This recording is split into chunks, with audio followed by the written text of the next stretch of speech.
Alleluia, Alleluia, Alleluia, Alleluia.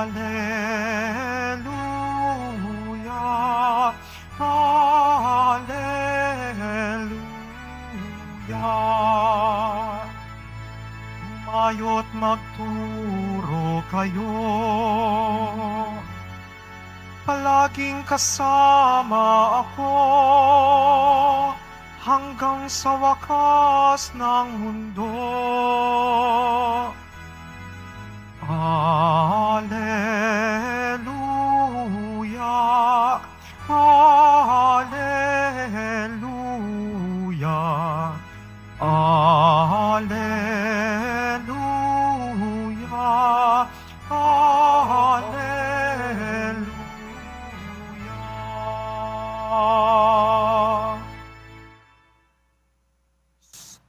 Sumainyo ang Panginoon. At sumaiyo rin. Ang pagpapahayag na mabuting balita ng Panginoon ayon kay San Mateo. Papuri sa iyo, Panginoon. Noong panahong iyon, sinabi ni Jesus sa kanyang mga apostol, "Humayo kayo at ipangaral ninyo na malapit nang maghari ang Diyos. Pagalingin ninyo ang mga may sakit at buhayin ang mga patay. Pagalingin ninyo ang mga ketongin at palayasin ang mga demonyo. Yamang tumanggap kayo ng walang bayad, magbigay naman kayo ng walang bayad. Huwag kayong magdala ng salapi, maging ginto, pilak o tanso sa inyong mga lukbutan. Huwag din kayong magdala ng supot sa inyong paglalakbay, ni bihisan, pampalit na panyapak o tungkod, sapagkat ang manggagawa ay may karapatan sa kanyang ikabubuhay. At saan mang bayan o nain kayo dumating, humanap kayo ng taong karapat-dapat pakituluyan at manatili kayo roon habang kayo ay nasa lugar na iyon.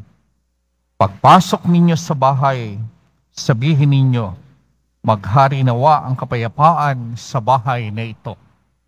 Kung karapat-dapat ang mga tao sa bahay na iyon, pananatilihin ninyo sa kanila ang inyong bati. Ngunit kung hindi, bawiin ninyo ito." Ang mabuting balita ng ating kaligtasan. Pinupuri ka namin, Panginoong Hesukristo. Magsiupo ang lahat. Magandang umaga po sa inyong lahat at maligayang pagdating sa Minor Basilica and National Shrine ng ating Poong Jesus Nazareno. Ngayong araw na ito na tayo'y nagkakatipon sa pagdiriwang ng Banal na Eucharistia, ginugunita natin ang kapistahan ni San Bernabe o Saint Barnabas. Sino ba si Bernabe? Isang apostol at isang tagasunod ng ating Panginoon na nag-alay ng kanyang buhay, kaya nga isa siyang martir. Magandang pagnilayan natin ang naging buhay ni Bernabe. At ano ba ang ibig sabihin ng pangalan ni Bernabe? Una, si Bernabe po ay hindi naman talaga kasama sa mga unang apostol, yung 12 apostles na tinatawag. Subalit siya ay tinaguri ang apostol dahil isinabuhay niya talaga ang pagiging apostol. Ang pangalang Bernabe, ang ibig sabihin nito or Barnabas is son of encouragement. Anak ng mabuting pagbibigay ng halimbawa o kaya'y anak na nagbibigay ng buhay o nagbibigay ng pag-asa. At iyan ang tunay na naging buhay ni Bernabe, ang kanyang missionary journey. Sa unang pagbasa, narinig natin sa Gawa ng mga Apostol kung papaanong sinabi sa atin sa pagbasa, mabuting tao si Bernabe, puspos ng Espiritu Santo at matibay ang kanyang pananampalataya, kaya't marami siyang nadala sa Panginoon. Alam po ninyo, hindi lang ang mga tao, maging si San Pablo ay naging kasama nitong si Bernabe sa kanyang missionary journey. Iyon ang una.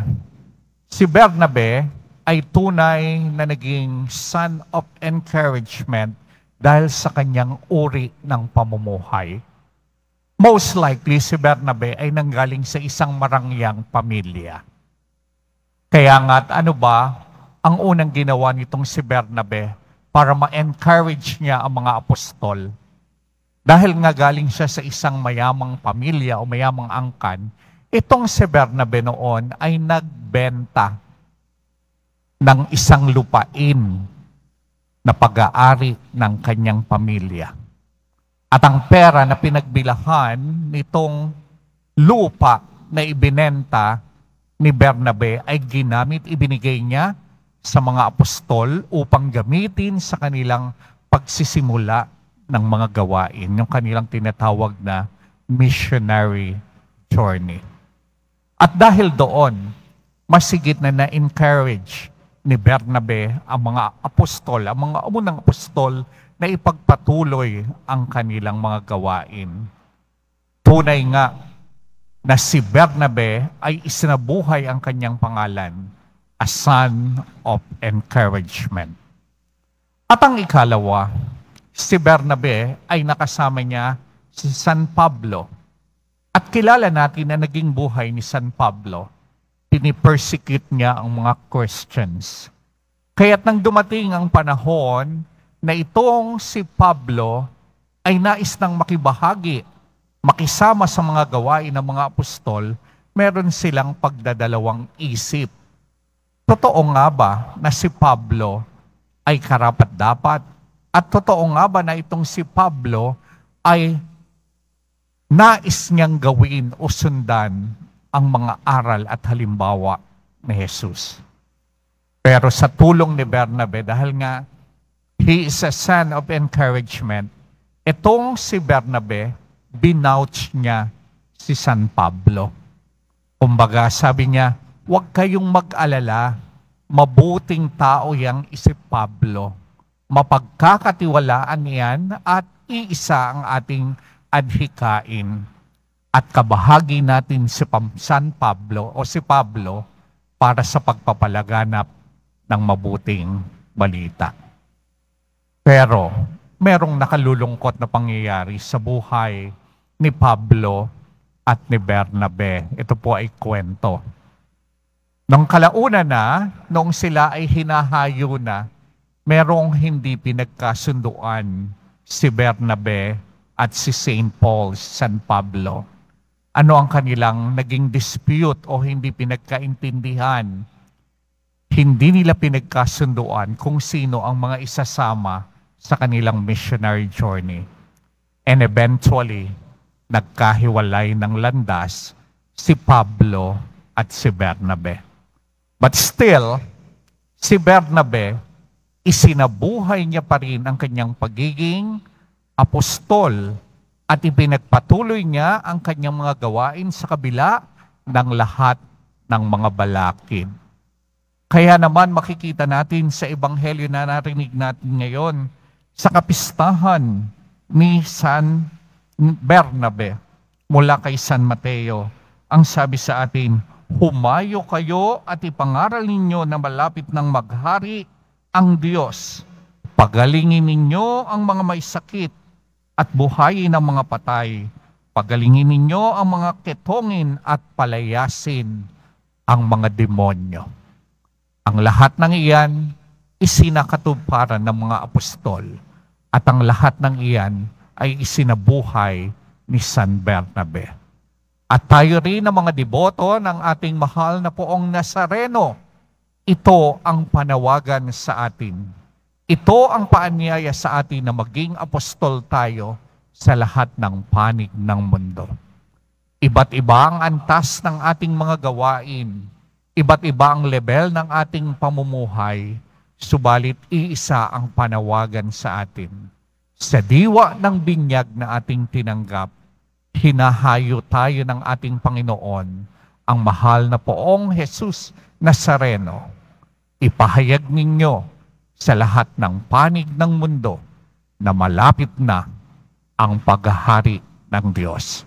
At ang ating ring buhay, katulad ni Bernabe, sana maging tagapaghatid rin tayo ng pag-asa. We become sons and daughters of encouragement. Magbigay ng pag-asa, magbigay ng panibagong pananaw sa ating kapwa, at buhayin natin sa bawat isa na ang Diyos ay tunay na sumasa atin. Amen.